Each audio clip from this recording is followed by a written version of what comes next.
بسم الله الرحمن الرحيم والصلاة والسلام على سيدنا محمد أشرف الخلق والمرسلين. ازيكم يا شباب عاملين ايه؟ إن شاء الله في الفيديو ده هنتكلم بس عن حاجات بسيطة كده، خاصة بالمحتوى اللي احنا نقدمه إن شاء الله في البلاي ليست دي.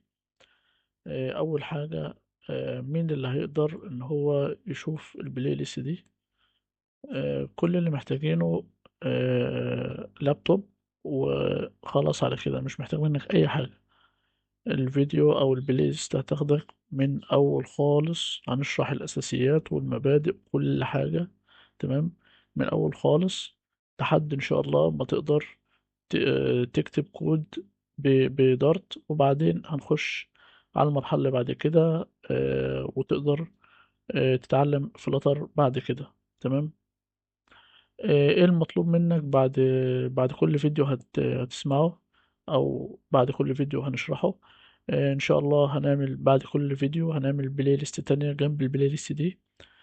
في نهاية البلاي ليست دي بتاعت، او يعني في نهاية كل فيديو في البلاي ليست هنحط تاسك صغيرة. تمام.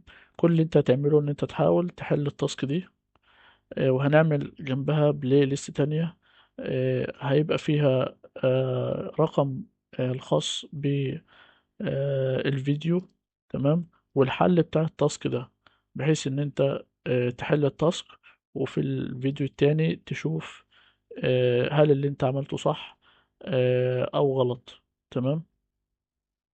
بس فده كل اللي انا محتاجه منك في البلاي ليست دي، ومش محتاج منك اكتر من كده. واهم حاجة طبعا في البرمجة ان انت عشان تفهم الحاجة وتعرف ان انت فهمتها كويس لازم تطبق.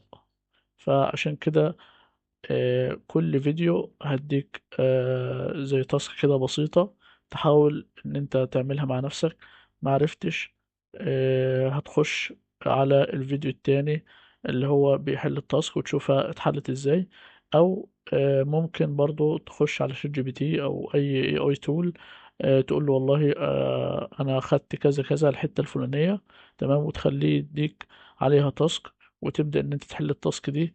معرفتش تحلها، ترجع للاي اي تول وتحاول تحلها معاه واحدة واحدة. واهم حاجة طبعا زي ما احنا قلنا قبل كده، الشرح عليه تقريبا 20 30 40%. التطبيق هو كل حاجة. تمام. اهم حاجة في البرمجة ان انت تطبق اللي انت خدته، او اللي حد شرحه لك لازم تطبق عليه عشان تفهمه بشكل احسن. لان من غير التطبيق انت ولا كأنك عملت حاجة. وخد الفيديوهات واحدة واحدة عشان تفهم كل حاجة كويس، وده هيسهل عليك بعد كده. وبالذات الأساسيات لما تبقى فاهمها بشكل كويس، ده بيسهل عليك بعد كده إن أنت تقدر تتحرك في اللغة براحتك، وتقدر تعمل اللي أنت عايزه، وتبقى فاهم كل حاجة في اللغة ماشية إزاي، ودي بتروح فين وبتيجي منين، ودي بتحصل ليه وعشان إيه. فاهمني؟ وبكده عشان ما أطولش عليكم، يكون الفيديو ده انتهى، واستناكم في فيديو جديد. والسلام عليكم ورحمة الله وبركاته.